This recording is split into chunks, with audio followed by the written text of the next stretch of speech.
হার্টে ছিদ্র নিয়ে বিছানায় শুয়ে হাসি মুখে খেলা করছে তাকমিদ নামের নিষ্পাপ শিশুটি।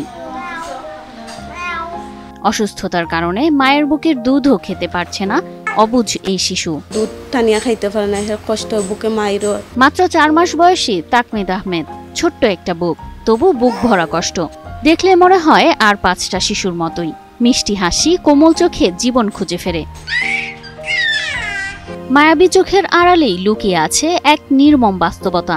তাকমিদের হৃদয়ে আছে একটি বড় ছিদ্র, আর সেই ছিদ্র দিয়ে যেন প্রতিদিন একটু একটু করে নিঃশেষ হয়ে যাচ্ছে তার প্রাণ।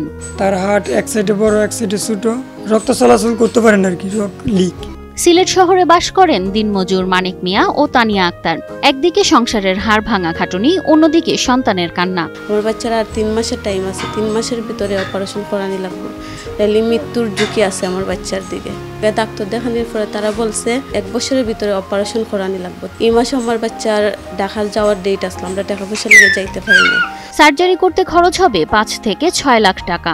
দরিদ্র এ পরিবারের কাছে এ যেন কোটি টাকার স্বপ্ন। 5 থেকে 6 লাখ টাকা লাগবে অপারেশন করতে।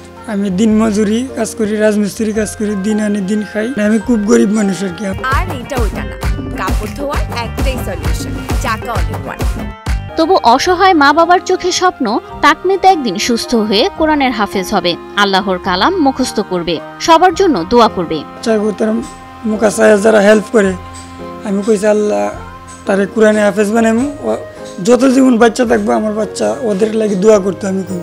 আজ সেই স্বপ্ন ঝরে পড়ছে টাকার অভাবে। তাকমিদের বুকের প্রতিটি নিঃশ্বাস যেন কেড়ে নিচ্ছে মা বাবার চোখের ঘুম। আমার বাচ্চা ঠিক মতো খাইতে পারে না, ঘুমাইতে পারে না। বাচ্চার কষ্ট দেখলে আমার কষ্ট আমি প্রকাশ করতে পারি না। বিত্তবানদের সহায়তা পেলে হয়তো সুস্থ হয়ে উঠবে ছোট্ট তাকমিদ, পূরণ হবে মা বাবার আশা। আপনার কাছে আমার অনুরোধ, আমার বাচ্চাকে আপনারা সাহায্য করবেন, দয়া করে যে যত পারেন দিবেন।